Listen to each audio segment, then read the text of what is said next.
네, 안녕하세요. 저는 경제학과의 민세진 교수입니다. 예, 여러분들 경제학과 관심 있었으면 홈페이지 정도는 들어가 보셨을 것 같은데요. 저희 과 보면은 사실 이제 교수진을 다 소개를 할 수도 있지만 요즘 뭐 홈페이지에 원체 잘 나와 있어서 이렇게 보시면 경제학과 교수님들 굉장히 훌륭하십니다. 저는 2007년도에 동국대 경제학과에 부임을 해서 왔는데요. 그때도 굉장히 훌륭하신 교수님들 많이 계셨고, 지금 또 제 다음에도 굉장히 훌륭하신 교수님들 많이 들어와 계셔서, 글쎄요, 제가 보기에는 전국의 어느 대학의 어느 경제학과와 비교해도 손색이 없을 만큼 굉장히 훌륭한 교수진을 갖추고 있습니다. 이렇게 자화자찬하니까 좀 쑥스럽긴 하네요. 자, 경제학 얘기해 볼게요. 경제학 굉장히 많은 수식어들이 있습니다. 사회과학의 꽃이라고도 하고요. 사회과학의 왕이라고도 하고, 사회과학의 여왕이라고도 합니다. 근데 이제 사회과학의 꽃이라고 했을 때, 꽃보다 더 좋은 게 있어서 사회과학의 꽃이라고 하는 건 아니고요. 예를 들어서 사회과학의 여왕이라고 했을 때, 여왕보다 더 좋은 게 있어서 이렇게 표현한 건 아닌 것 같아요. 왜 계절의 여왕이라고 할 때 가장 좋은 계절을 계절의 여왕이라고 하잖아요.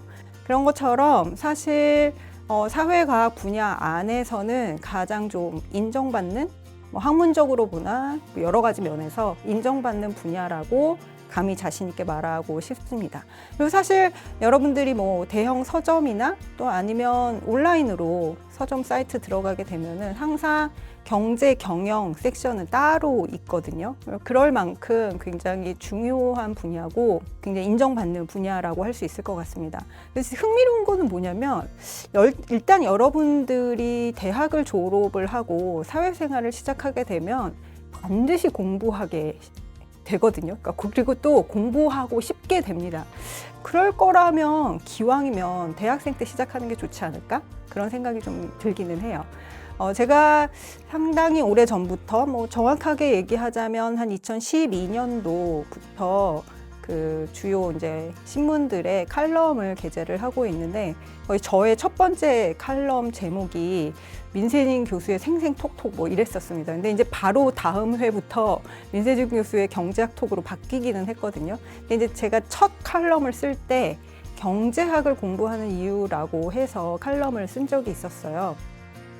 그때 이제 경제학을 공부하는 이유에 대해서 아주 자세하게 얘기를 했다기보다 경제학이 이런 학문이다라는 소개에 조금 더 중점이 있기는 했었는데 그때 제가 생각하고 그리고 이런 제목을 붙였던 이유는 굉장히 많이들 경제학을 궁금해하고 그리고 또 경제라고 하는 것 자체가 우리 생활에서 뗄 수 없는 그런 분야인데 굉장히 목말라하고 알고 싶어 하는데 일찍부터 알려고 하지는 않는다. 그런 느낌을 굉장히 많이 받아서 이런 제목을 붙였던 것 같아요.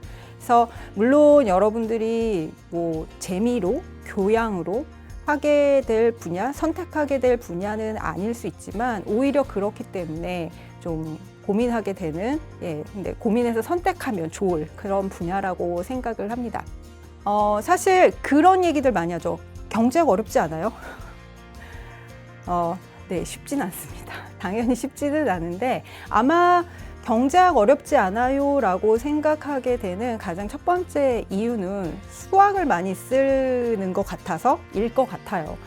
사실 저도 고등학교 때 수학이 싫어서 문과를 선택을 했고 그리고 그때 당시는 진로지도라고 하는 게 그렇게 잘 돼 있지 않아서 멋모르고 경제학과를 갔었습니다. 근데 경제학과 들어갔더니 경제수학이라는 과목이 떡하니 있어서 내가 도대체 무슨 선택을 한 건가 굉장히 당황했던 기억이 나는데요. 수학을 도구로서 경제학에서 많이 쓰는 거는 사실이지만 사실 학부 수준의 경제학에서 아주 진지한 수학이 필요한 건 아니고요. 더더군다나 여러분들이 동국대학교에 올 정도의 수학 교육을 받았다고 한다면 경제학 수업을 듣는 데 있어서는 아무 문제가 없을 거라고 생각을 합니다. 네, 그래서 수학 어렵다, 경제학 어렵다 라고 하는 생각들 너무 고민하지 않고 선택하면 되겠다. 물론 이렇게 수업을 들으면서 맞닥뜨리는 수학이 부족할 때가 있을 수는 있겠지만 그게 메인이 아니라, 그게 핵심이 아니라 그걸 도구로 이용해서 설명하고자 하는 경제학의 현상들이 여러분에게 충분히 흥미롭고 재미있을 거라고 믿습니다. 네, 경제학이라고 하는 분야에 대해서 조금 더 정확하게 짚고 넘어가 볼까 해요. 사회과학이라고 하는 분야가 그렇습니다. 개인과 인간 집단의 사회적 삶을 연구하는 분야거든요. 근데 그러한 사회과학 중에서 인간의 사회적 삶에 대해서 굉장히 체계적이고 엄밀한 접근을 특징으로 하는 게 저는 경제학인 것 같아요. 제가 이제 수업 시간에 가끔 농담조로 얘기를 하는데, 합리적인 인간을 가정했을 때 설명할 수 있는 분야는 경제학으로 커버가 되고, 비합리적인 인간을 가정을 했을 때 설명할 수 있는 분야는 심리학으로 커버되는 것 같다. 그럼 두 개면 다 되지 않나? 뭐 약간 이런 농담을 수업 시간에 던지고는 하는데요. 사실 그렇게 합리적인 인간, 그리고 자기 이익을 극대화하기 위해서 노력하는 인간을 가정을 했을 때, 그러한 가정을 바탕으로 해서 그것이 어떻게 사회적 삶으로 구현되느냐, 그리고 그게 집단적으로 어떻게 나타나느냐 라고 하는 것에 대한 공부를 하는 분야가 경제학인 것 같습니다. 그래서 경제학의 정의는 제가 보기에는 약간 두 가지로 나눠볼 수 있을 것 같은데요. 무엇을 연구하는 학문인가라는 것, 그 다음에 어떻게 사회 현상을 분석하는가, 이렇게 두 가지로 접근을 할 수가 있을 것 같습니다. 첫 번째로 이제 무엇을 연구하는 학문인가에 대한 경제학적 개념이라면, 경제학이라고 하는 그 분야의 개념이라면 재화와 서비스, 그러니까 눈에 보이는 재화, 만들어진 재화, 물건 같은 거죠. 재화와 그다음에 눈에 보이지 않는 서비스, 그런 것들을 생산하고 분배하고 그리고 그거를 소비하는 것에 대한 분석이다. 예, 그런 걸 분석하는 분야가 경제학이다라고 얘기를 할 수가 있을 것 같고요. 그다음에 두 번째로 어떻게 사회 현상을 분석하는지에 초점을 맞춰서 경제학이라고 하는 학문 분야를 좀 정의를 내려본다면, 인간이 합리적이라고 가정을 하고요. 그 다음에 굉장히 바라는 것에 비해서는 부족한 여러 가지, 뭐 시간이 될 수도 있고 돈이 될 수도 있고, 그런 모든, 우리가 그거를 희소하다고 표현을 하거든요. 그러한 희소한 자원을 동원해서 만족을 극대화하려는 개인과 인간 집단의 행위를 연구하는 학문 분야라고 얘기를 할 수가 있습니다. 이렇게 합리적인 인간을 가정을 하고, 그리고 그것에 희소한 자원을 동원해서 내 만족을 극대화하려고 노력하는 그런 인간과 인간 집단을 연구하는 학문 분야라고 했을 때, 사실 적용 분야가 아주 경제에 국한되지 않아요. 그러니까 경제라고 불리는 그런 인간 활동에만 국한되는 게 아니라, 사실 경제학은 교육이라든지 또 굉장히 많은 정치라든지 하는 그런 분야들의 다방면으로 적용이 될 수가 있습니다. 그래서 이렇게 얘기를 하면 경제학으로 설명할 수 없는 분야가 과연 있을까 싶을 정도로 폭넓은 적용력을 가지고 있고요. 그것이 바로 또 경제학의 굉장히 중요한 매력 중에 하나라고 생각을 합니다.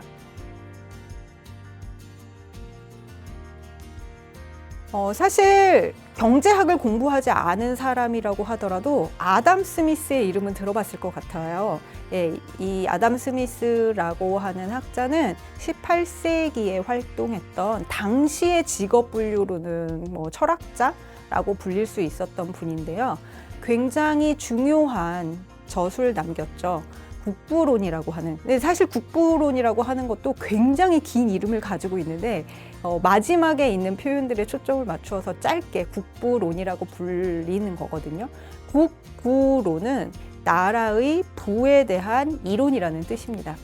사실 우리가 이제 국부론이 여러 가지 교과서나 이런 데서 많이 언급이 되고는 하지만, 제가 국부론을 처음 접했을 때 가장 충격적이었던, 그리고 그것이 또 경제학에 대한 매력, 흥미로서 이어졌던 부분은 뭐냐면요. 당시 이 아담 스미스가 활동하고 있었던, 살아있던 그 시대는 굉장히 나라의 부라는 걸 정부가, 그 왕정이 귀금속을 얼마나 쌓아두고 있느냐라는 걸로 측정이 된다라는 인식들을 가지고 있었고, 그리고 무역, 을 통해서지만 그게 쌍방에게 모두 이익이 되는 방식이라기보다는 나한테만, 우리나라에만 이익이 되면 되는 거고, 그것이 금이든 은이든 그 결과물로서 축적되는 게 중요하다라는 인식들을 가지고 있을 때였거든요. 그러할 때 아담 스미스는 국부론을 통해서 나라의 부는 귀금속이 아니라 국민의 생활 수준으로 측정되어야 한다는, 사실 지금으로 따져보면 너무 당연한 얘기인데 당시로서는 상당히 혁명적이고 그리고 또 계몽주의적인 그러한 아이디어를 가지고서 이 책을 썼습니다. 그래서 국민의 생활 수준을 어떻게 높여야 되는지에 대한 고민의 결과였고요. 그렇기 때문에 지금까지도 많이 언급이 될 수 있는 그런 철학적 기반을 가지고 있는 것이죠. 국부론에서 아담 스미스는 경제 번영의 원동력은 더 나은 삶을 추구하는 개인의 욕구, 발명, 혁신이라고 설파를 했습니다. 뭐 굉장히 똑똑한 왕이 있어가지고 또는 뭐 군대를 동원해서 식민지를 개척하고 이런 것이 아니라 국민 개개인이 내가 좀 더 나은 삶을 살아보겠다라고 하는 동기, 욕구 같은 것이 집합적으로 나라의 부를 끌어올린다라고 얘기를 했던 것이죠. 저는 당시로서는 굉장히 용기 있고 그리고 정말 민주주의적인 발상이었다는 측면에서 국부론을 굉장히 흥미롭게 받아들였었고요. 그러한 면에서 이 아담 스미스의 국부론은 어떤 경제학, 근대 경제학의 시작을 알리는 그러한 중요한 책으로서 인정을 받고 있습니다. 다음에 등장한 또 걸출한 경제학자로서는 데이비드 리카르도가 있는데요. 여러분들 아마 이 이론도 어디에선가, 심지어 국어에서도 들어봤음직한 표현일 것 같아요. 데이비드 리카르도는 그의 책에서 비교 우위의 법칙이라는 것을 제시를 했습니다. 그래서 사람들이 자기가 절대적으로 잘하는 것, 남하고 비교했을 때 절대적으로 잘하는 것을 모두 다 하는 것이 아니라 상대적으로 잘하는 것에 특화를 함으로써 서로 윈윈할 수 있는 거래를 이뤄내고, 그것이 궁극적으로 모든 나라, 거래를 하는 모든 사람들, 거래를 하는 모든 나라들의 도움이 될 수 있다라고 하는 이론을 제시를 했죠. 그리고 또 살짝 겹쳐가지고 존 스튜어트 밀이 등장합니다. 존 스튜어트 밀은 아마 여러분들 뭐 윤리책에서도 봤을 수 있을 것 같은데요. 존 스튜어트 밀 공리주의, 그 중에서도 뭐 질적 공리주의 이렇게 연구했던 학자라고 알려져 있죠. 존 스튜어트 밀은 사실 그 언급했던 내용이나 이런 그런 깊이 이런 걸로 봤을 때는 경제학자로도 분류될 수 있을 만한 그러한 저술들을 남겼습니다. 존 스튜어트 밀은 경제학과 자본주의의 윤리적 기반에 대해서 고민을 했고, 물론 질적 공리주의에서도 드러나지만 어떻게 하면 이 경제가 조금 더 자본주의적인 가치관에서 봤을 때 어떻게 사고하고 어떻게 나아가야 되느냐, 특히 이제 자유의 역할에 대해서 굉장히 강조한 그런 저술을 남겼습니다. 그 다음에 사실 또 굉장히 중요하게 짚고 넘어가야 될 학자가 두 명이 있는데요. 첫 번째는 알프레드 마샬, 그리고 두 번째는 존 메이너드 케인즈입니다. 알프레드 마샬은요, 현대 미시경제학의 토대를 마련했다라고 평가를 받고요. 존 메이너드 케인즈는 거시경제학의 창시자라고 불립니다. 제가 왜 이 두 명을 같이 언급했는지 알 수 있으시겠죠? 미시경제학과 거시경제학은 경제학 안에서는 약간 양대산맥처럼 불리는 큰 분류의 분야들이고요. 그러한 미시경제학의 토대를 마련한 학자가 알프레드 마샬, 그다음에 거시경제학을 창시한 학자가 존 메이너드 케인즈라고 우리가 평가를 하고 있습니다. 알프레드 마샬은 한때 또 굉장히 좀 지식인 사회에서는 공격을 받았기도 했었던 신고전파 경제학이라는 것을 탄생을 시켰는데요.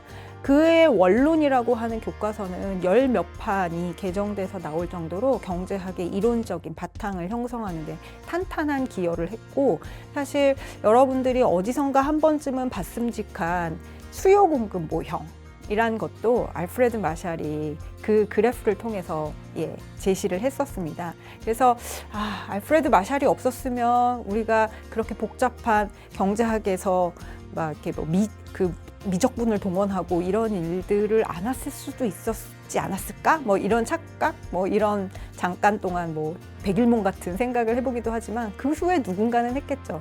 다만 알프레드 마샬 덕분에 조금 더 일찍 굉장히 객관적이고 그다음에 합리적인 분석들을 가지고 경제학을 논할 수 있게 되었다라고 하는 점에서 크레딧을 줄 수 있을 것 같습니다.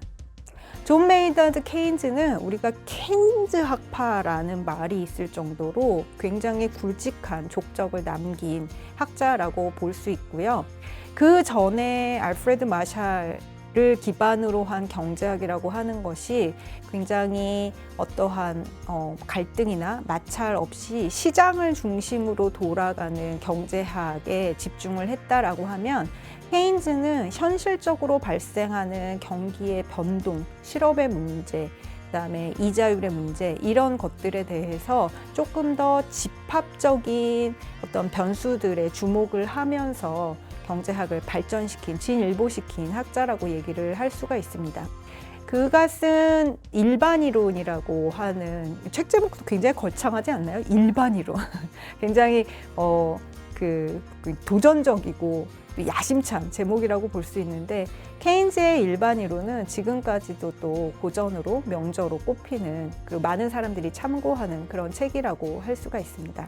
사실 경제학의 학문 분야라고 하는 거, 그다음에 역사라고 하는 거, 우리가 근대 경제학으로부터 놓고 보게 되면 이제 18세기부터 시작되었다라고 얘기를 할 수 있기는 하지만, 그 200년 이상의 기간 동안에 엄청나게 많이 진화하고 발전했고요. 그 안에서 정말 제가 한 5명만 이렇게 소개를 하는 것이 말도 안 될 정도로 정말 많은 훌륭한 학자들이 이 경제학의 발전에 이바지해 왔었는데요. 여러분들이 만약에 이제 경제학과에 들어와서 전공 분야로서 경제학을 다루게 된다고 한다면, 사실 뭐 학설사를 공부하지 않는 한 이 분들이 무슨 얘기를 했었고라고 하는 걸 세세하게 공부를 하지는 않을 거고요. 오히려 이렇게 카테고라이즈된, 이렇게 분류된 그러한 경제학의 분석 체계를 머릿속에 넣고 접근하면 좋을 것 같습니다. 경제학을 핵심 분야 3개로 나눈다고 한다면, 아까도 잠깐 언급했지만 미시경제학, 그다음에 거시경제학, 그리고 조금 더 방법론에 치중되어 있는 분야이기는 하지만 또 미시경제학, 거시경제학 두 분야 모두에 또 중요하게 활용될 수 있는 계량경제학, 이렇게 핵심 경제학 분야를 3개로 나누어 볼 수가 있고요. 그다음에 이제 미시경제학 안에서는 뭐 산업조직론이라든지 공공경제학 또는 재정학이라는 학문으로 불리기도 합니다. 그다음에 뭐 게임이론, 노동경제학, 이런 다양한 분야들이 세부 분야로서 응용 분야로서, 미시경제학의 응용 분야로서 들어와 있습니다. 거시경제학에서는 화폐금리론이라든지 금융성장론, 또 금융발전론, 그다음에 국제금융론, 같은 분야들이 응용 분야로 들어와 있고요. 계량경제학에서는 뭐 횡단면 분석, 시계열 분석, 그다음에 뭐 패널 데이터, 이렇게 데이터의 유형에 따라서 또 이렇게 분야들이 좀 나뉘는 부분들이 있습니다. 처음에 이렇게 듣게 보면 저걸 다 배워? 뭐 이렇게 생각할 수 있겠지만 여러분들의 선택이고요.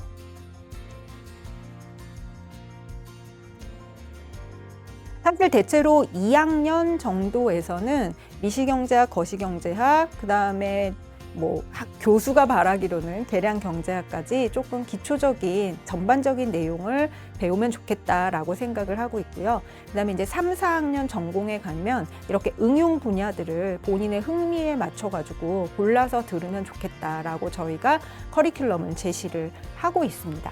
네, 오늘 전공 소개가 지나고 나면 각 분야, 이 핵심 분야 3분야와 조금 더 또 한 세션 더 마련을 해서 응용 분야들에 대해서 조금 더 자세하게 소개하는 그런 시간을 가지려고 합니다.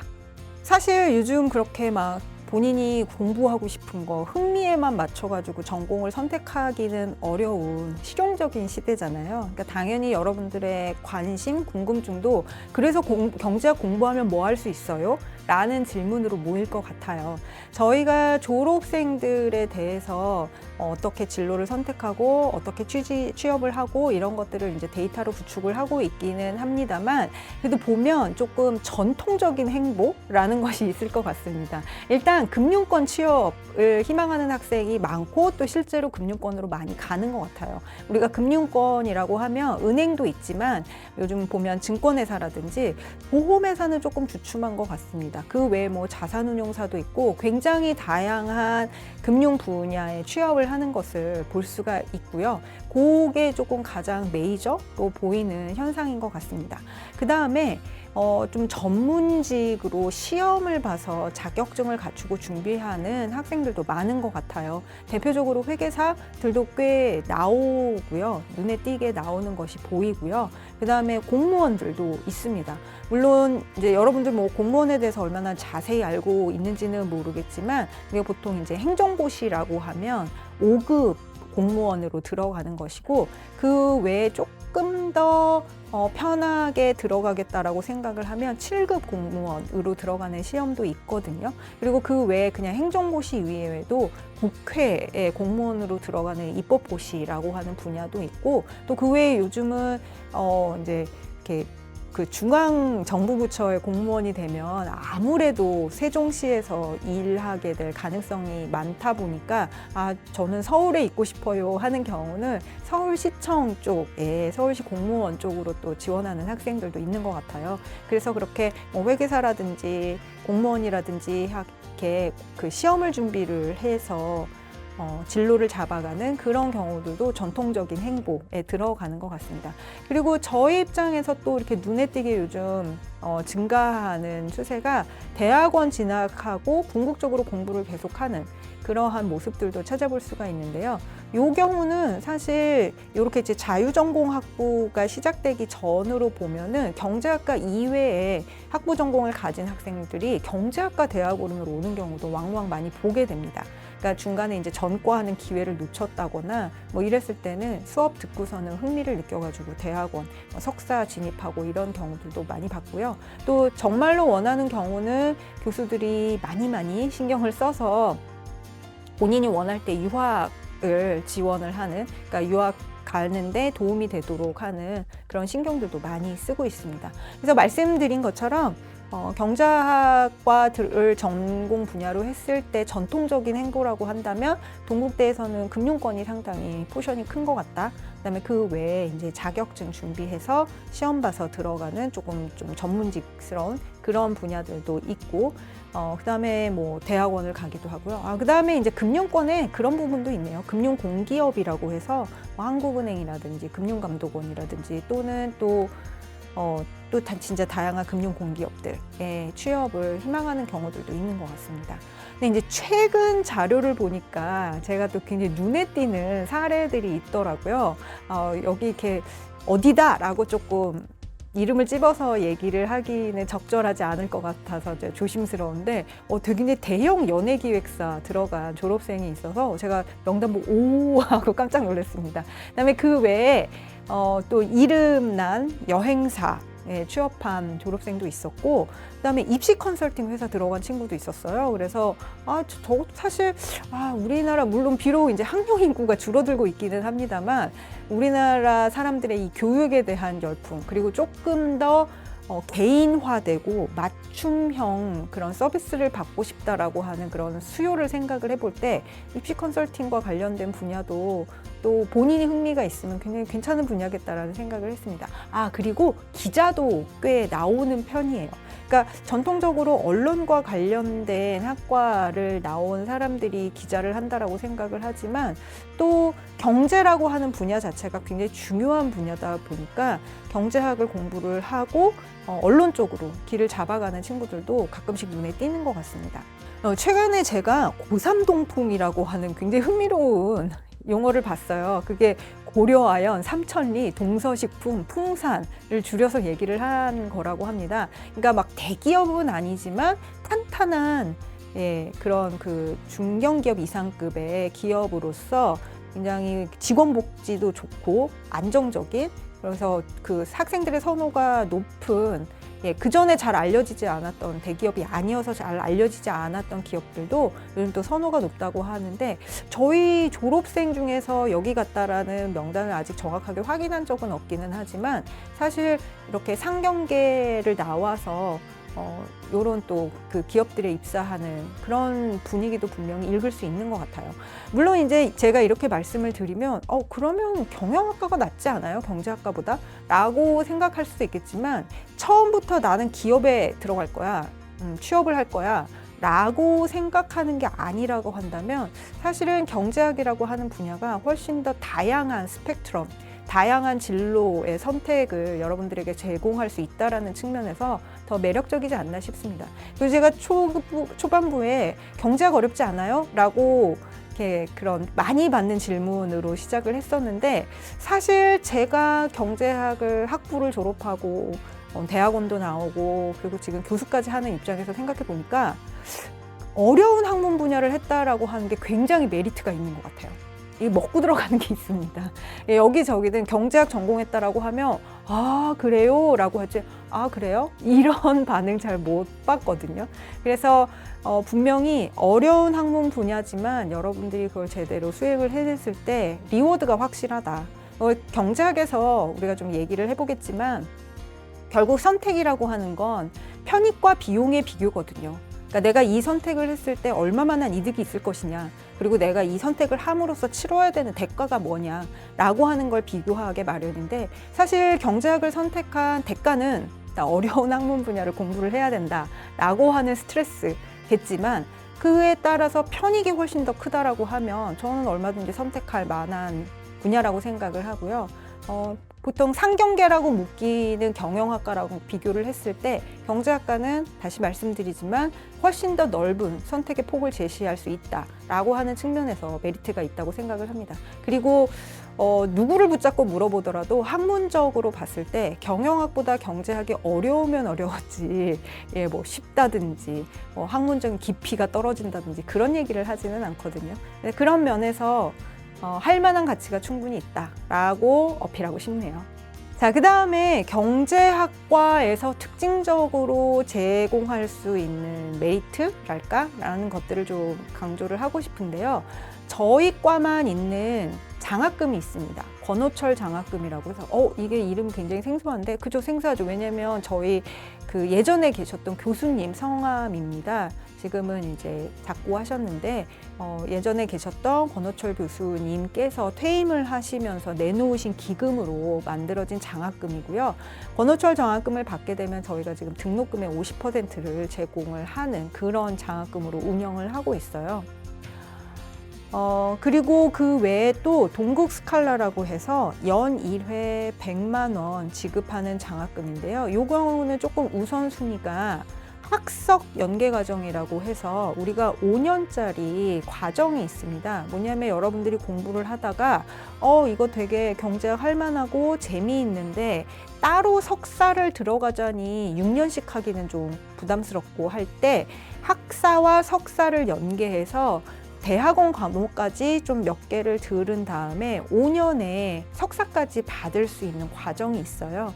그래서 저희가 이렇게 학석 연계 과정을 선택한 학생들을 우선순위로 해서 제공하는 동국 스칼라라고 하는 장학금도 있습니다. 근데 이제 본교 출신으로 우리 학교 석사에 들어오게 되면 뭐 첫 학기 등록금 면제라든지 하는 그런 혜택들이 있거든요. 그래서 꼭 뭐 박사까지 받지는 않는다 하더라도 조금 더 깊이 있는 공부를 하고 싶다라고 생각을 해보면 석사 선택도 고민해 볼 수 있고요. 이렇게 조금 더 도전적으로 꼭 진짜 공부를 계속하지는 않는다 하더라도 취업을 할 때 하더라도 나는 조금 더 탄탄한 백그라운드를 갖추고 싶다라는 생각을 한다면 이렇게 학석 연계 과정도 고민해 볼 수 있을 것 같습니다. 근데 기왕에 학석 연계 과정식이나 할 거라고 하면 진짜 좀 도전적이고 다른데 밖에 나가서도 인정받을 수 있는 경제학 괜찮겠죠. 네. 자, 그 다음에 지금 저희 운영할 것으로 예상되는 경제학과 장학기금 조성도 지금 진행이 되고 있는데요. 여러분들이 아직 대학 입학 전이니까 대학에 들어오면 장학금이 어떻게 될까, 기회들이 얼마나 있을까 아직 정확하게 알아보지 않았을 수는 있겠지만 사실 지금 국가장학금이라고 해서 생활이 어려운 학생들에게는 학비 지원이 상당히 많이 나가고 있습니다. 근데 저희가 이게 상담을 해보면 학비는 그래서 지원이 되는데 정말 좀 어려운 학생들은 생활비가 부족해서 아르바이트를 굉장히 많이 해야 된다든지 그래서 공부할 시간이 부족하다든지 그런 경우들이 많더라고요. 그래서 그렇게 뭐 학비 지원은 받지만 생활비 지원이 좀 아쉬운 학생들을 위해서 경제학과 장학기금을 지금 조성해서 운영을 하려고 계획을 하고 있습니다. 그래서 이런 것들 좀 다른 과와 달리 경제학과만 갖추고 있는 그러한 그 장학금들이 있어서 그런 부분 좀 홍보하고 싶었습니다. 자, 그 다음에 대학을 들어오면 사실 어떤 엑스트라 커리큘러 활동을 할 수 있나 이런 것들도 관심 있을 수 있죠. 물론 중앙 동아리들도 많이 있어서 여러분들 흥미에 맞춰서 할 수 있을 텐데요. 만약에 여러분들이 경제학과에 맞춰서 거기에 초점을 조금 더 맞춰가지고 조금 더 학문적인 활동 그런 것들을 공부하는 동안에 연계해서 하고 싶다라고 한다면 저희 과에 굉장히 역사와 전통이 깊은 경제학 연구회라고 하는 동아리가 있습니다. 보면은 친목 활동도 상당히 하는 것 같고요. 별도의 공간도 확보를 하고 있어요. 사회과학과 5층에 그 포드라고 나무 명패도 멋있게 있고요. 이런 동아리가 있습니다. 그래서 여러분들 관심 있으면 오래된 학회니까, 연구회니까 생각해 보실 수 있을 것 같고요. 그 외에도 사실 몇 가지 동아리들이 더 있었는데 코로나19 때문에 안타깝게 좀 활동이 끊긴 경우가 있었고 그러고 최근에 다시 축구 동아리가 생기기는 했더라고요. 그래서 그런 거는 여러분들 사실 바라는 바가 있으면 얼마든지 또 모아서 활동을 할 수 있는 거니까요. 기존에 있는 것만 뭐 쳐다볼 일은 아닌 것 같습니다. 물론 경제학과 학생회도 따로 있고요. 지금 이게 초상권 뭐 이런 얘기 나오지 않을까 생각이 드는데 이게 2024년도에 진행했던 제 77회 경제인의 밤입니다. 그러니까 매년 한 번씩 했는데 77회니까요. 동국대 경제학과의 역사를 이 숫자에서도 알 수 있을 것 같습니다. 자, 이렇게 1년에 한 번씩 경제학과 학생회가 주도를 해서 저희 교수들도 참여를 하지만 선배들 이렇게 오셔가지고 같이 모임을 하고 있고요. 다양한 활동들도 하고 또 장기자랑도 하고 뭐 경품 추첨도 하고 그렇게 흥미로운 시간입니다. 안타깝게 2024년에는 제가 참석하지 못해서 이 사진에는 제가 없기는 한데 이렇게 그때 상황에 맞춰서 올 수 있는 분들 그리고 이제 선배님들까지 같이 모여서 굉장히 즐거운 시간 갖고 있습니다. 그래서 이렇게 경제학과 소개 좀 해봤고요. 다음 시간부터는 경제학에서 다루는 학문 분야, 우리가 핵심 분야를 중심으로 해서 조금 더 자세하게 알아보는 시간 갖도록 하겠습니다. 감사합니다.